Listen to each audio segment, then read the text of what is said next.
Já estamos em ligação com o nosso convidado de hoje. O nosso convidado de hoje é técnico de futebol há quase 2 décadas, passou pelos maiores clubes do país, dentre eles Palmeiras, São Paulo, Santos, Vasco, Flamengo. É multicampeão e tido como uma das pessoas mais corretas e acessíveis do futebol brasileiro. Dorival Júnior, seja bem-vindo ao Sport Show e suas considerações iniciais. Estamos na Mais FM 106,1 e também na TV Mais, em todas as plataformas digitais e também na Iguá TV. Seja bem-vindo. Boa noite a todos os amigos ouvintes. É um prazer, uma satisfação poder estar participando, à disposição de vocês aí. É uma troca frequente de informações. Eu acho que é tudo que nós queremos, tudo que nós procuramos, até porque o nosso interesse é vermos o futebol sempre em evidência. É tudo que gostaríamos de estar presenciando nesse momento, é esse resgate do futebol brasileiro a nível mundial.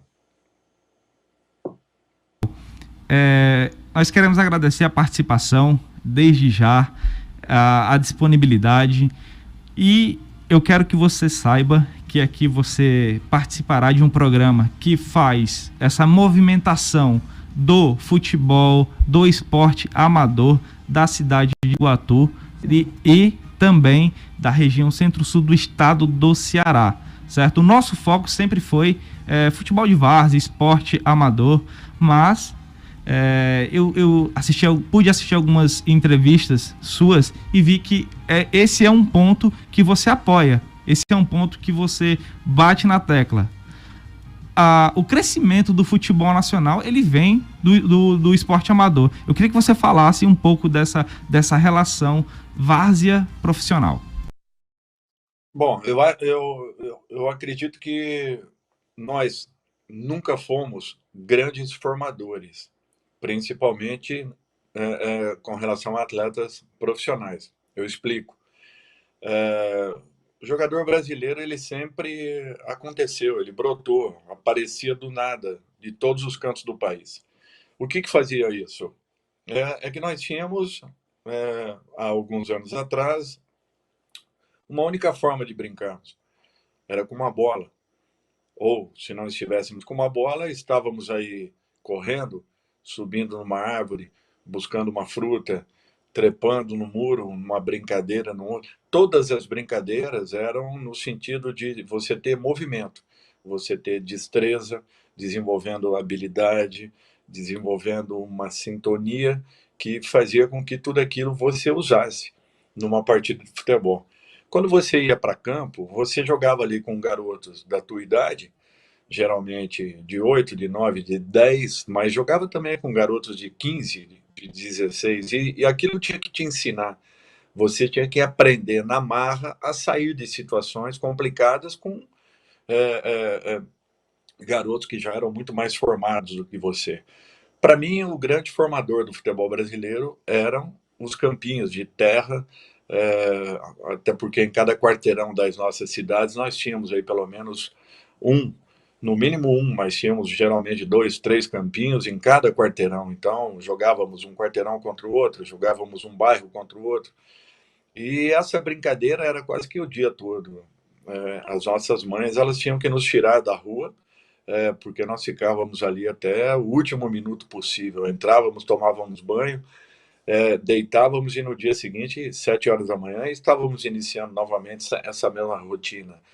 Você ia brincar, você ia brigar pelo seu espaço, procurar, enfim, uma convivência saudável. E isso é que trazia a formação do atleta. A nossa formação era essa. Então, eu acho que isso foi o grande diferencial do atleta brasileiro. E, para mim, o futebol de várzea, o futebol de rua, hoje, o futebol de salão, que estão praticamente preenchendo esse espaço que existia. Então, nós perdemos essa formação que era genuína, principalmente do brasileiro e do sul-americano, e começamos aí a partir para escolinhas de futebol, partimos aí para clubes, e esse talvez seja o último momento. O último estágio para que um garoto possa, aí sim, brigar por uma condição profissional. Então é por isso que eu valorizo muito o trabalho de quem realmente faz, de uma forma que não é vista, que não é mostrada, mas são os verdadeiros criadores, são aqueles que realmente dão possibilidades a que se revelem grandes esportistas do nosso país. E essas pessoas têm que terem seus valores reconhecidos, enaltecidos e muito respeitados. Professor, eu concordo em número, gênero e grau. Nós temos aqui aos arredores da nossa cidade em torno de 75 clubes de futebol de várzea, mais ou menos isso, 75 clubes. Nós temos na cidade um campeonato, o campeonato municipal, que movimenta entre primeira e segunda divisão 32 equipes. Nós temos potenciais gigantescos. E nós temos um time profissional da cidade, que é a Associação Desportiva Iguatu. Hoje, atualmente está na Série B do Campeonato Cearense. Nós tivemos grandes nomes que saíram daqui, da ADI. Hoje nós temos o Edson Cariús, que é atleta do Fortaleza e está emprestado para o Remo. Saiu daqui também o Igor Cariús, que hoje é lateral esquerdo do Atlético Goianiense. Temos também o Leilson, que é meio atacante do São Bento, em São Paulo. E a gente perdeu um pouco essa noção de formação no time profissional da cidade. Por quê? Nas últimas temporadas nós temos trazido para o nosso clube da cidade nomes, digamos que são renomes, né, da cidade, do estado, pessoas de 32, 34, 35 anos que jogam primeira divisão, termina a primeira divisão, vem para a segunda. E a gente não está oportunizando grandes nomes da cidade. Nós temos hoje atacantes aqui de alto nível, nós temos volantes de alto nível. Por que isso acontece em todas as esferas? Não é uma especificidade do Iguatu. Então, todas as regiões fazem isso. Por quê que o profissional não dá hoje visibilidade para os atletas da cidade e traz, digamos, renomes do estado? Eu queria que o senhor pudesse falar um pouco sobre isso. Olha, eu acho que isso acontece em todos os níveis. Se você perceber, quando nossos garotos vão para uma Taça São Paulo, você tem ali equipes de empresários que vestem apenas uma camisa, mas que são bancadas por um empresário que colocam ali 5, 6, 10, 12 jogadores escolhidos por ele, e nem sempre por merecimento. Merecimento teria se fosse um processo, principalmente dentro de uma cidade como Iguatu, onde com tantas equipes de várzea, fatalmente nós teríamos condições aí de montarmos 2 ou 3 belas equipes que fariam um ótimo papel em uma competição regional. Eu não tenho dúvidas que isso aconteceria, como não tenho dúvidas que muitas dessas equipes que hoje jogam algumas competições, inclusive nacionais, não é, reconhecidas por federações, também, infelizmente, acabam tendo esse tipo de problema. Eu acho que nós importamos jogadores, quando na realidade nós deveríamos criá-los em casa. Eu acho que o lema do Flamengo é um lema muito interessante: craque você faz em casa. E se você não der oportunidade para que garotos possam aparecerem, possam terem uma primeira oportunidade, daqui a pouco eles estarão desistindo, estarão se enchendo, porque não vem possibilidade de um crescimento. Então, esse trabalho deveria partir naturalmente das equipes de bairros, logo em seguida da Liga Municipal, e num momento acima dos clubes nas cidades em que tenham clubes profissionais ou semi-profissionalizantes. Eu acho que seria fundamental a participação dessa tríade para que tivéssemos aí sim condições de mostrarmos e colocarmos na vitrine aquilo que de melhor a nossa cidade ou a nossa micro-região poderia apresentar. Nós temos aqui na cidade algumas equipes de base, né? Um exemplo, Feras do Futebol, que fazem competições de base anualmente, levam atletas para algumas equipes profissionais, também levam atletas para peneiras, né? Para para esse tipo de visibilidade que essa galera precisa, né? Nós temos isso. A Liga da cidade, a Liga Iguatuense de Futebol, também tentou fomentar, né, esse tipo de conversa entre escolinhas e time profissional, e a gente espera que daqui para frente isso realmente possa funcionar. A gente está precisando um pouco disso, a gente está precisando de uma conversa entre base e time profissional. Infelizmente, hoje a ADI não tem uma base. A gente torce para que isso aconteça. Professor, falando de Dorival Júnior, o que o Dorival, o Júnior, na verdade, o Júnior, atleta, precisava do Dorival técnico para ter deslanchado, para ter chegado, por exemplo, a uma seleção brasileira? Porque a sua carreira foi uma carreira de sucesso, né? Mas eu acredito que, como todo atleta profissional que chega em grandes clubes, sonhava em chegar à seleção brasileira. O que o Júnior atleta poderia ou precisava do Dorival Júnior técnico para chegar a nível seleção brasileira? É uma pergunta interessante. Eu tive muito próximo de uma seleção, mesmo tendo na minha época jogadores infinitamente superiores tecnicamente àquilo que eu fui como atleta. Eu acho que eu fui um bom atleta, joguei por algumas grandes equipes do futebol brasileiro, algumas equipes grandes, algumas médias, outras pequenas também, mas de repente, se eu tivesse tido um tipo de orientação um pouquinho diferente, talvez eu tivesse encontrado um outro caminho. Eu peguei também uma fase de transição interessante no futebol brasileiro, onde nós saíamos daquele vértice, né, de um volante e dois meias, onde nós passamos a inverter, jogando com dois volantes e apenas um meia na nossa frente, quando não tínhamos teoricamente um ponta que vinha por dentro, ora um esquerdo, ora um direito, vinham por dentro para comporem um pouco mais o setor de meio campo. Mas essa transformação, ela foi muito clara na minha primeira saída. Eu saí da Ferroviária de Araraquara, vendido ao Guarani de Campinas, né? E já nessa transição eu percebia que eu já não era mais o único volante, como jogava na Ferroviária. Já no Guarani nós jogávamos com dois volantes. Então já era uma outra situação, uma outra condição. Talvez se tivesse tido um tipo um pouco mais detalhista em situações de orientação.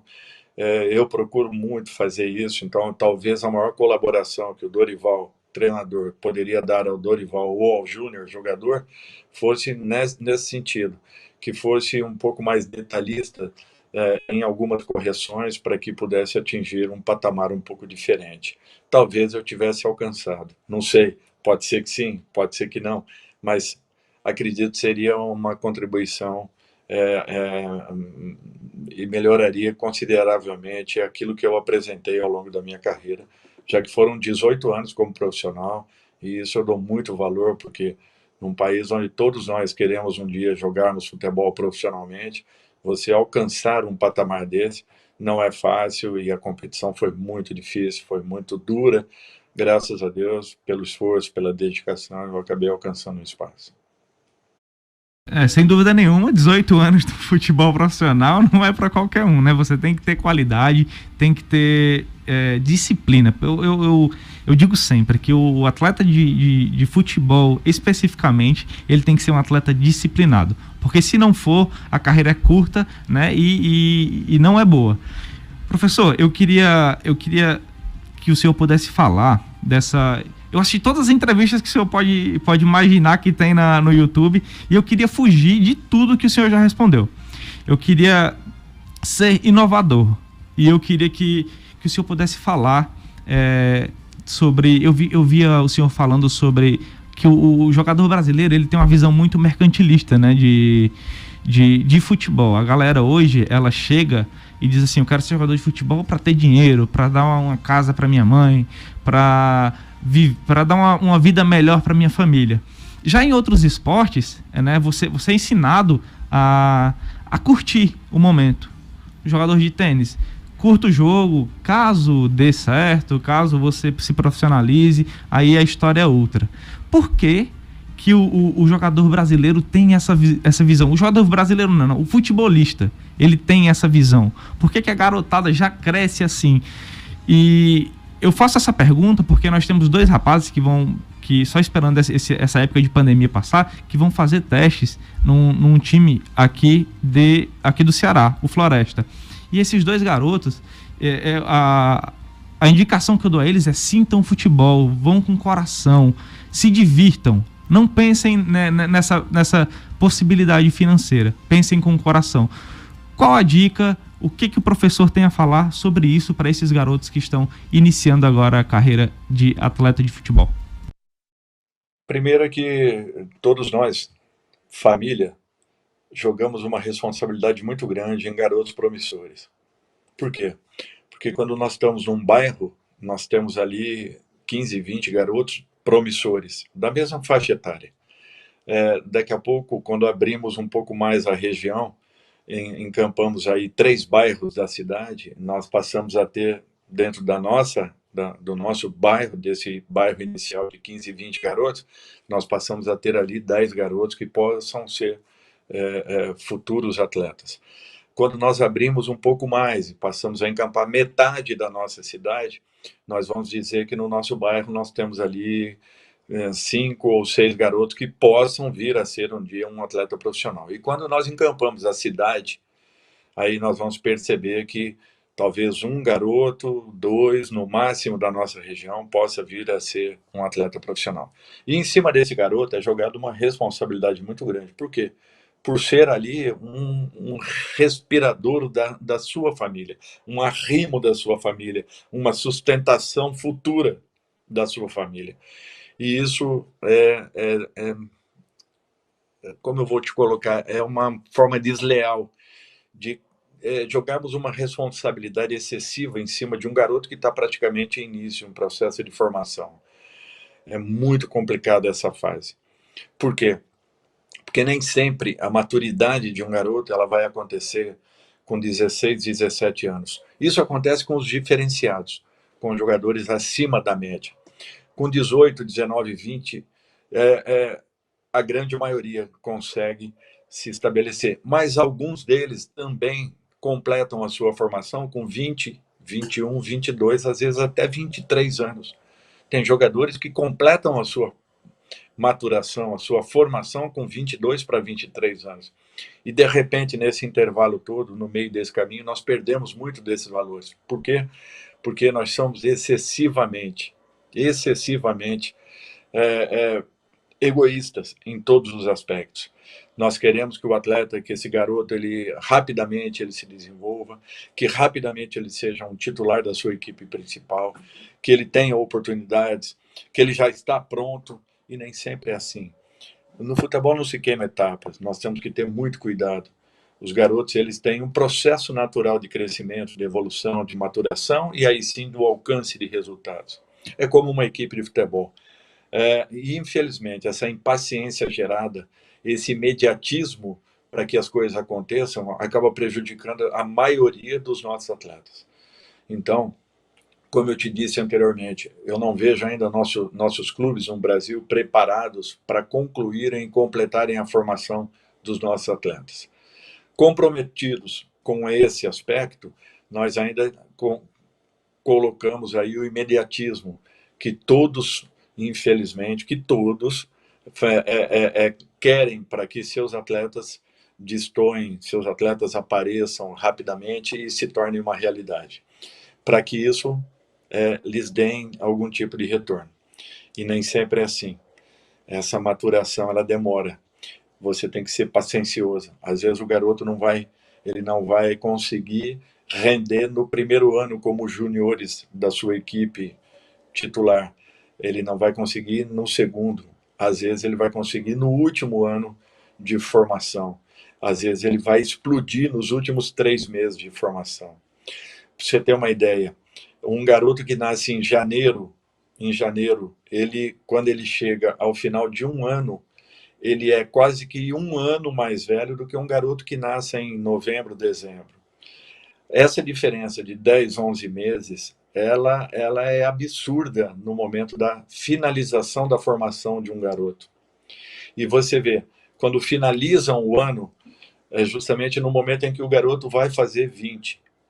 Quando ele vai completar 20 anos, esse menino que nasceu em dezembro ainda sai perdendo por 12 meses daquele que vinha competindo com ele próprio.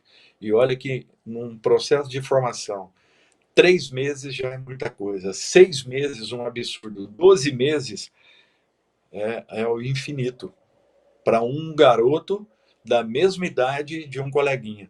Um colega nascido em janeiro e um colega nascido em dezembro. Eles competem na mesma faixa etária com praticamente um ano de diferença. Você pode ver que 70% dos jogadores profissionais, eles são nascidos no primeiro trimestre do ano. Por quê? Porque eles levam fisicamente uma certa vantagem em cima daqueles que eles estão competindo.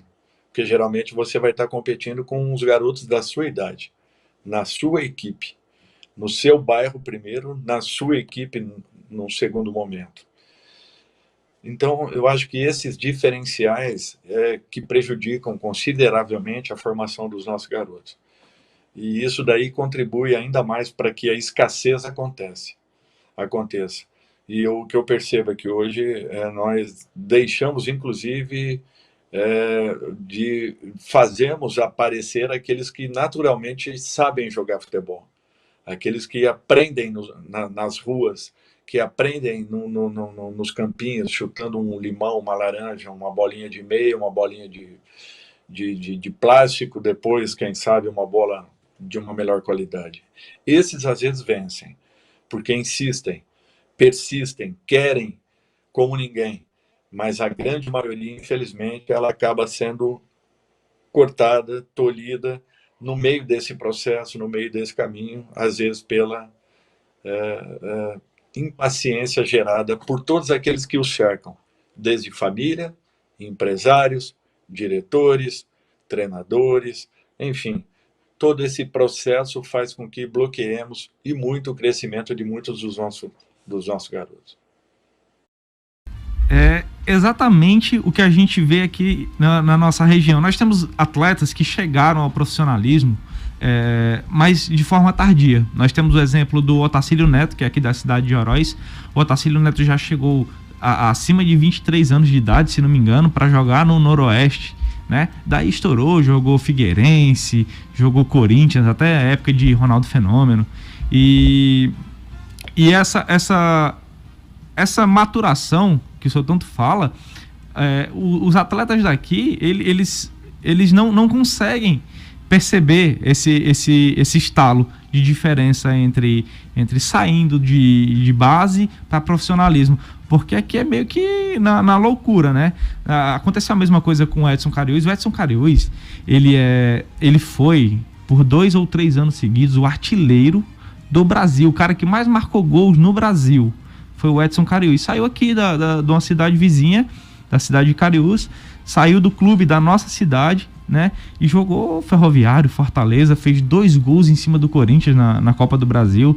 Então, assim, eu fico muito entristecido dessa galera não ter sido percebida aos 15 anos de idade, de não ter sido percebida aos 14 anos de idade, que com certeza hoje estaríamos em nível Europa. E falando em nível, vi uma colocação do professor que 40% dos atletas que jogam Série A, apenas 40% dos atletas que jogam Série A estão a nível de Série A. É exatamente isso que a gente está conversando, né? Falta esse feeling de formação profissional de atletas de base para chegarmos a ter um campeonato nacional de qualidade. É isso mesmo, professor? Olha, eu espero que vocês entendam o que eu vou colocar. Primeiro, eu tenho muito respeito por todos aqueles que conseguem alcançar o profissionalismo dentro do nosso país, em todos os sentidos, porque eu sei o quanto é difícil, o quanto é complicado, o quanto é penoso, o quanto exige de cada um de nós, e o quanto nós precisamos nos doarmos para que encontremos o nosso caminho. Então, não é fácil isso. O que eu disse é que nós perdemos todo ano 1.500 jogadores para fora do nosso país. São 1.500 atletas entre atletas tops, atletas médios, atletas em crescimento, atletas iniciantes, atletas que talvez não tivessem um nível para que pudessem estar saindo do país, mas acabam saindo. E com isso, acabam complicando a formação das nossas equipes. Por quê? Porque eu disse lá atrás que a nossa formação inicial, desculpem, nunca foi boa no nosso país. Nós nunca tivemos um processo natural de formação, ou melhor, um processo de formação. Ele sempre aconteceu de uma maneira natural. O atleta aparecia. Quando ele chegava num clube, ele crescia apenas 10, 15, no máximo 20%. Não mais que isso. Então, quando eu digo isso, eu falo que 40% dos atletas que jogaram uma Série A eram para estar jogando uma Série B. 40 que jogaram uma Série B era para estarem numa Série C. 40 da Série C era para estarem numa Série D. E 40 da Série D não eram para ter sido ou alcançado essa condição de profissionais.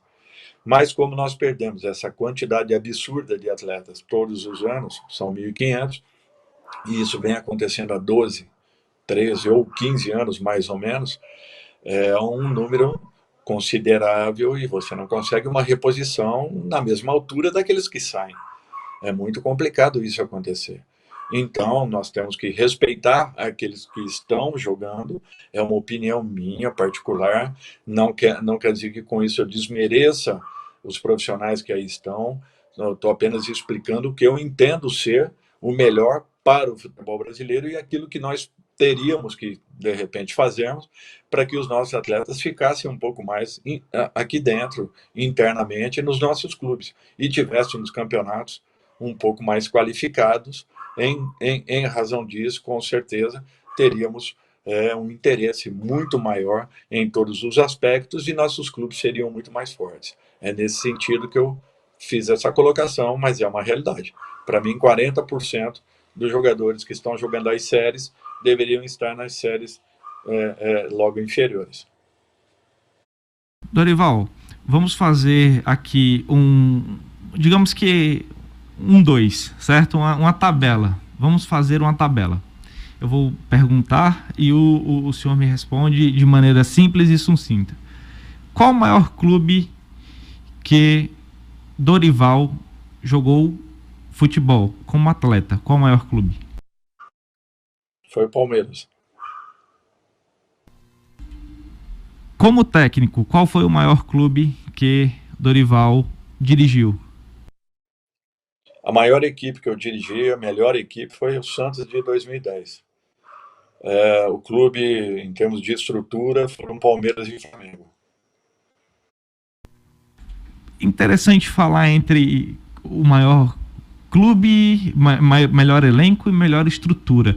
Qual a influência que tem de estrutura? Porque tá aí, em 2010 você treinou um dos maiores elencos da história do país. Essa é a grande realidade, né? Com Neymar, Paulo Henrique Ganso, Robinho. E Flamengo e Palmeiras têm uma estrutura muito maior. Eu tive a oportunidade de conhecer a estrutura do Palmeiras na Barra Funda. Realmente é uma estrutura diferenciada. Por que o Santos consegue trazer tanta galera da base e esses clubes que têm, digamos assim, uma estrutura melhor não revelam tanto? Porque os clubes que têm uma estrutura melhor investem muito mais em atletas já formados. E às vezes não acreditam na sua base. Por exemplo, o Palmeiras nesses últimos 1 ano e meio, talvez seja o momento que mais tenha acreditado na sua base. E isso era uma cobrança eminente da equipe do Palmeiras. Por quê? Porque era um trabalho muito bem alicerçado. Faltava que os treinadores dessem oportunidades a esses garotos. O Santos já faz isso, por quê? Porque nunca teve tanto dinheiro sobrando para que pudesse fazer investimento. Então, necessariamente você tinha que gastar. De que maneira? Desculpem, necessariamente você tinha que buscar na base e não gastar. Por quê? Porque senão você não teria uma equipe competitiva. Então, o trabalho de prospecção no Santos era muito bem desenvolvido. Ex-atletas atuavam nas categorias de base do clube, e isso aconteceu ao longo de muitos anos. E esses ex-atletas davam uma sustentação muito boa ao crescimento desses meninos. Por isso que esses garotos apareciam e aparecem no Santos, porque o empresário sabe que no Santos ele seria lançado, seria dado uma oportunidade a ele. Em outros momentos, nós tivemos Flamengo acreditando na sua base, Vasco acreditando na sua base, São Paulo acreditando na sua base, Grêmio Internacional da mesma forma, mas o Santos já traz esse trabalho há um tempo muito maior, um longo tempo. Então, quando você não tem dinheiro, você tem que fabricar, você tem que fazer, e isso obriga o treinador a contar com a sua base. Em todos os clubes que eu passei, graças a Deus, eu nunca fui de gastar o dinheiro do clube. Eu sempre procurei revelar aquilo que eu tinha dentro de casa. Por isso que nessa última seleção que jogou essa última Copa do Mundo do Brasil, eu tinha 14 jogadores que ou iniciaram no momento em que eu estava nas equipes, ou tiveram uma oportunidade ainda maior no momento em que ali cheguei. Foram 14 jogadores dos 20, 23, se não me falha a memória, que nós tínhamos convocados para a seleção de 2018. Professor, para finalizar, uma pergunta que eu acredito que façam quase sempre em entrevistas: o que almeja Dorival Júnior? Foi um atleta de sucesso, é um técnico de sucesso, em minha opinião está no top 5 Brasil, sem dúvida nenhuma. O que almeja ainda o professor Dorival Júnior? Primeiro um abraço, né, ao Ronaldo, ao Marcelo, ao Leandro. É uma satisfação isso, poder estar aqui compartilhando, né? A nossa vida é uma troca frequente, constante de experiências. Apenas isso, nada diferente. Assim, eu completo agora em agosto, né, desse ano, eu completo 18 anos como profissional. 18 anos como profissional. Eu fiquei nesse intervalo 3 anos parado, totalmente.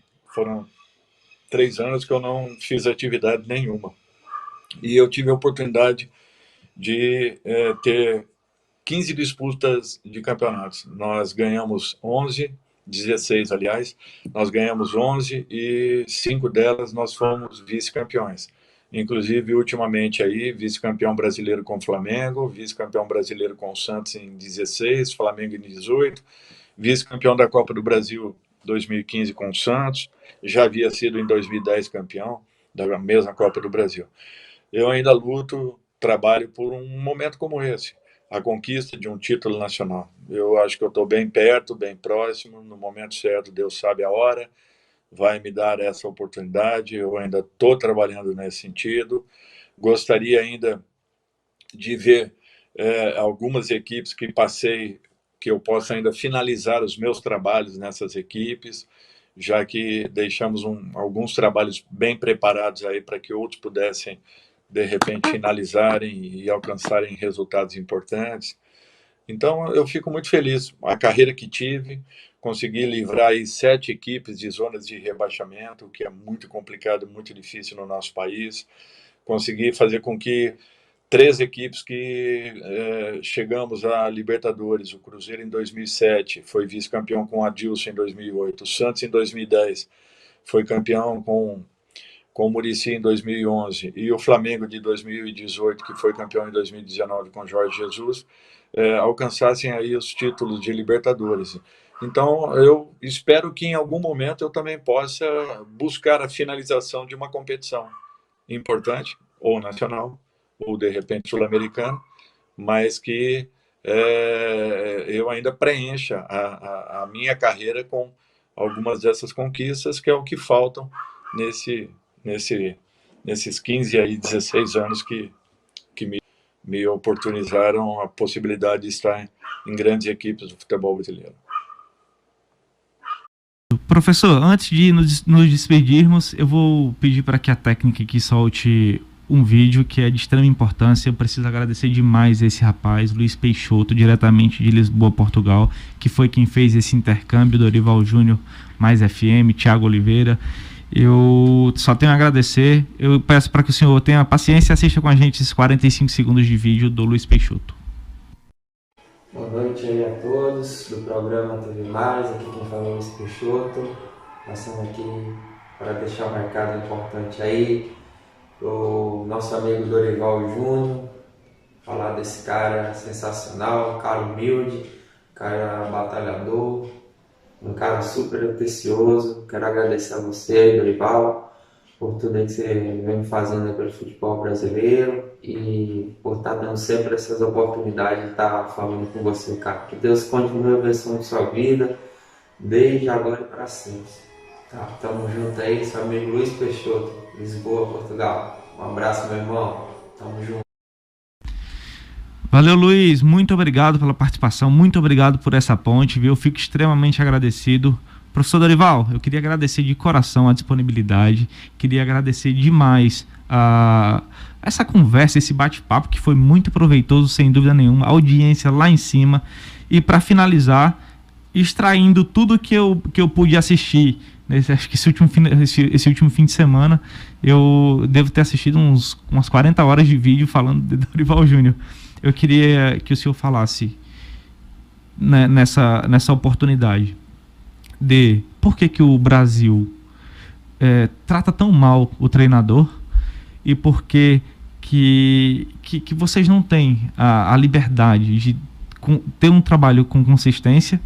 E eu queria que você falasse a importância da sua família, porque eu vi em algumas entrevistas que você sempre enfatiza esse fato. Lembrando que você, segundo as fontes que eu tenho, é casado, pai de 3 filhos, 2 meninos e uma menina. Inclusive, seu filho Lucas Silvestre trabalha como seu auxiliar técnico. Queria que o senhor pudesse falar sobre esses três itens que lhe perguntei e logo após as suas considerações finais.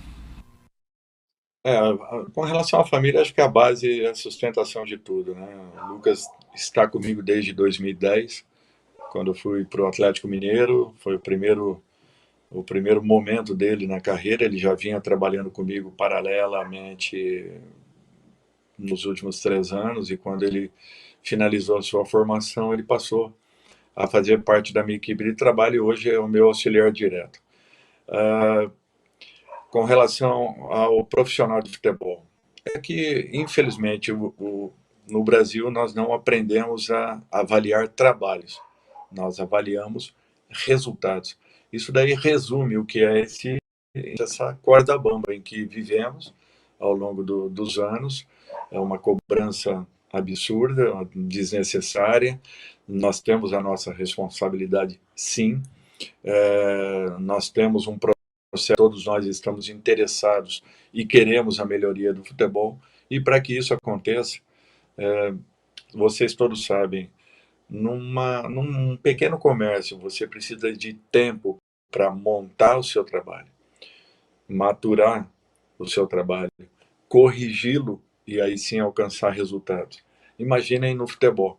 Eu fico às vezes estarrecido quando uma pessoa fala assim que determinado treinador já tem 1 mês no cargo e ainda não apresentou um diferencial na equipe. Gente, 1 mês você não faz nada, ainda mais no nosso país, jogando todos os dias praticamente. É muito interessante isso, mas é a forma como nos últimos 25 anos o treinador foi tratado. Ele foi sempre o escape de tudo que acontece no clube. Tudo que acontece no clube, infelizmente, cai nas costas do treinador. E isso foi saudável, por quê? Porque fez com que muitos criassem uma muleta para que pudessem liberar tudo aquilo que infelizmente não consegue passar ao público. As pessoas têm que ter um conceito, têm que desenvolverem esse conceito, têm que terem conteúdo para poder conversar com um profissional de futebol, e as coisas não são assim. Infelizmente, poucos no país têm possibilidade de debater em futebol. As pessoas olham futebol, mas não conseguem enxergar futebol. E isso daí é um processo que, infelizmente, foi jogado sempre nas costas do treinador. E olha que os treinadores têm feito de tudo para poderem diminuir essa imagem, melhorar essa imagem, mas infelizmente é o que nos sobra. E eu espero que um dia ainda possa ver os nossos trabalhos sendo avaliados por pessoas que tenham realmente o conhecimento daquilo que estejam falando, que tenham um conteúdo para poderem debater com profundidade e que vejam e avaliem o trabalho e não apenas o resultado do que está acontecendo. No momento anterior aí, dentro da minha carreira, eu tinha durante um bom período permanecido numa equipe, o presidente falava que eu iria finalizar com ele a gestão, e eu falava, presidente, que nós ainda não tivemos 2 derrotas seguidas, e olha que eu estou há mais de um ano no seu clube, nós não tivemos 2 derrotas seguidas, o dia que nós tivemos, eu espero que o senhor mantenha essa postura, e quando nós tivemos, no primeiro momento, 2 derrotas seguidas, nós acabamos saindo desse clube. Então é para você ver como é gestado o futebol no país. O nosso modelo de gestão e o modelo de gestão dos nossos clubes, para mim, ele é falido e, infelizmente, nós precisaríamos mudar. Não que com isso, nós, treinadores, não tenhamos também uma parcela de culpa em todo esse processo. Nós temos que assumir também a nossa parcela. Então, de um modo geral, o que eu penso é isso, em relação ao momento que nós estamos vivendo, as dificuldades que nós estamos passando e, acima de tudo, o desrespeito que existe pela nossa classe. Um dia, quem sabe, perceberão que o grande problema e o grande mal do futebol brasileiro nunca foi e nunca será os treinadores, e sim um contexto onde todos aqueles que estão envolvidos nesse processo são um pouco responsáveis por esse momento que nós estamos vivenciando e que, infelizmente, nos arrasta aí para uma situação bem difícil e complicada, porque perdemos o respeito do mundo e temos que resgatar tudo isso. Temos que trabalhar muito para que consigamos recuperar. E todos os segmentos têm que participarem.